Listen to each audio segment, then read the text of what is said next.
Sir क्या अभी 11 रुपये भी आपका वेतन बढ़ाया गया था, लेकिन उससे संतुष्ट नहीं है, क्या है आपकी मांगे और अब नई रणनीति क्या है? जैसे कि आपको मालूम है कि 22 जून से हमारी लगातार हड़ताल हो रही है और सरकार टस की मस नहीं हो रही है। सरकार को हमने कौन सी चेतावनी नहीं दी। हमने तभी का पुल जाम किया 5 घंटे के लिए, उसके बाद हमने सेक्टर का 3 बार घेराव किया और कंपनी बाग का जितना भी सिस्टम पानी था सारा बंद कर दिया। जम्मू में सिस्टम सारा बंद कर दिया, जिसमें एसएमजी हॉस्पिटल आता है, मेडिकल कॉलेज आता है, ऐसे ऐसे कई ऐसे गवर्नमेंट कॉलेज थे जहां पे बंद कर दिया था पानी। हाहाकार मच गया था। डिपकाम जी ने हमें रात को मीटिंग हुई, मीटिंग में हमें उन्होंने बोला कि आप अपनी हड़ताल को उठा लीजिए और हम आपको रेगुलेशन पॉलिसी कर देंगे, 1 महीने का 15 दिन का टाइम दे दीजिए। वो टाइम होते होते होते होते होते कम से कम 3-4 महीने हो गए, वो मसला वहीं का वहीं पड़ा हुआ है। सरकार ने हमारे बारे में कुछ नहीं सोचा और हम एलजी सरकार ने जो हमें 11 रुपए हमारे लिए बढ़ाए हुए हैं, वो 11 रुपए हमारे मुंह पर तमाचा मारने वाली बात होगी। 11 रुपए में क्या बनता है? आज महंगाई का दौर कितना दूर पहुंच गया है।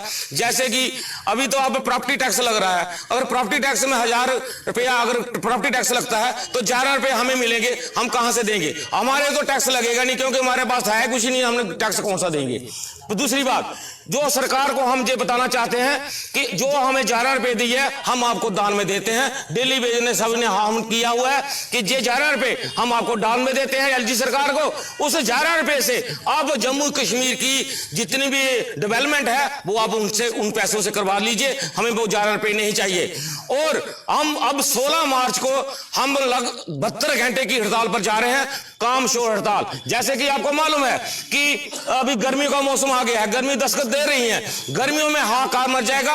डेली बेजर काम बिल्कुल नहीं करेगा। अगर डेली बेजर काम नहीं करेगा तो पानी नहीं चलेगा, क्योंकि 10% परमानेंट मुलाजिम रह गए हैं इस डिपार्टमेंट में और सरकार सोई हुई है कि अगर 10% मुलाजिम इस डिपार्टमेंट रह गए हैं तो उनको डेली बेजर को पक्का करके उनको जगह दे देनी चाहिए, उनकी सीट देनी चाहिए। और सरकार ऐसे टाल मटोल की नीति अपना रही है। हम सरकार को स्पष्ट चेतावनी देते हैं कि 16 तारीख के बाद अगर आपने पहले हमें रेगुलेशन पॉलिसी नहीं दी, जो भी लॉ एंड ऑर्डर की प्रॉब्लम वहां पे बनेगी, दिन रात का प्रोग्राम चलेगा।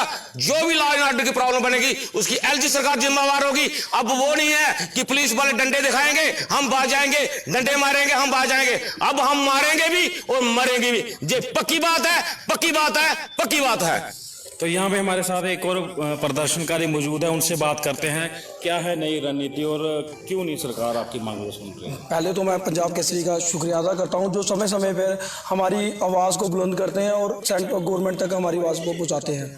सब जैसे कि हमारे सेंट्रल बॉडी ने 8 महीने से लगभग ज़्यादा की एजिटेशन करते हुए हो गया है और हम एलजी गवर्नमेंट के जूम पर नहीं निकली, उनके बारे में कुछ भी हमारे बारे में सोच नहीं रहा।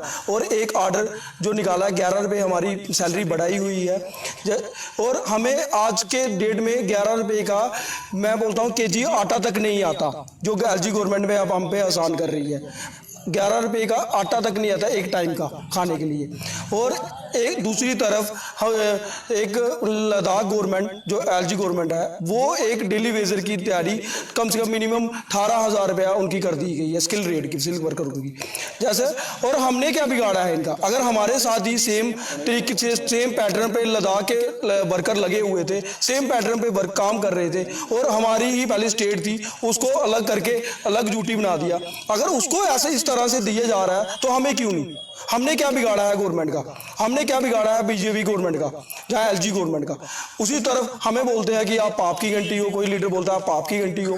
हमने क्या इनका पाप कर दिया? हमने तो डिपार्टमेंट को 18 साल 19 साल पर चलाते हुए हो गया, कुछ करते कुछ भी इनके लिया ना। ये परमानेंट वर्कर अगर 60,000 रुपया सैलरी लेते हैं, हमें 9,000 रुपया देते हैं। हम तो 24 घंटे काम कर रहे हैं। कभी बोलते हैं लाइट बंद होगी तो उसके बाद देना, पूरा दिन सप्लाई देते हुए हो गया हमें। फिर नई डिमांड मांग क्या है और क्या रणनीति है? हमारी मांग यही है कि हमें रेगुलर पॉलिसी दी जाए, जो कि हम 8 महीने से लगभग 20 साल से ही हम डिमांड कर रहे हैं कि भाई हमें रेगुलर पॉलिसी के तहत हमें बताओ कि हमें रेगुलर करना है या नहीं करना है। अगर नहीं करना है वो भी बताओ, अगर करना है तो वो भी बताओ। नहीं करना तो हमें क्यों हमारी पूरा फ्यूचर, हमारी फैमिली का फ्यूचर, हमारा फ्यूचर खराब कर दिया पूरा इन्होंने। जैसे कि अभी कल ही हमारे परसों हमारे एक लड़के की डेथ हो गई, उसके घर में वही सिर्फ एक डिपेंडेंट था और एक उसकी बीबी थी, एक छोटा बच्चा था। आज पूरी तरह तरह से उसकी फैमिली रोड पे है, कोई भी उनके घर का पालन पोषण नहीं करने के लिए नहीं रहा है। और वो लड़की अभी आज मेरी डेट में भीख ही मांगेगी, क्योंकि इस पर ना ही उनको ये कोई रेगुलर पॉलिसी देंगे, ना ही कोई कुछ दे रहे हैं। तो ऊपर से हमें तंग करे जा रहे हैं। कभी बोलते हैं आप इस तरह से लगे हो, कभी बोलते हैं आप इस तरह से। अगर बोलते हैं सुप्रीम कोर्ट की जजमेंट है कि इक्वल पे इक्वल वर्क, तो वो क्यों नहीं लागू करते? अगर बताते हैं सुप्रीम कोर्ट ने कोई भी डेली वेजर को रेगुलर करने के लिए कोई पॉलिसी नहीं है, तो ये सुप्रीम कोर्ट की जजमेंट है। अगर परमानेंट नेचर पे कोई डेली वेजर काम कर रहा है, उसको आप हायर ही नहीं कर सकते। तो अगर उस पर काम कर रहे हैं तो उनको रेगुलाइज करना पड़ेगा। अगर इक्वल पे इक्वल वर्क का आर्डर है तो उसको तो लागू करो, क्यों नहीं कर रहे हो? गवर्नमेंट आज तानाशाही कर रही है। जो 16 मार्च को आपका आह्वान है उसमें क्या रहेगा? जैसे कि आज 16 मार्च को हमारे सेंट्रल बॉडी ने कॉल दी हुई है कि हम काम छोड़ हड़ताल के लिए जा रहे हैं। और हमारा सांबा भी, पूरा सांबा डिस्ट्रिक्ट भी 16 तारीख को काम छोड़ हड़ताल के लिए शाना अफजाना उस दिन जाएगा। और पूरी हमारा 1200 वर्कर है, 1275 वर्कर, और पूरा जम्मू जाने के लिए रेडी है। और उस दिन हम 72 घंटे चीफ ऑफिस में रहेंगे, उधर ही दिन रात का प्रोटेस्ट रखा हुआ है और दिन रात प्रोटेस्ट करेंगे। और जहाँ वहाँ पे लॉ एंड ऑर्डर की कोई स्थिति खराब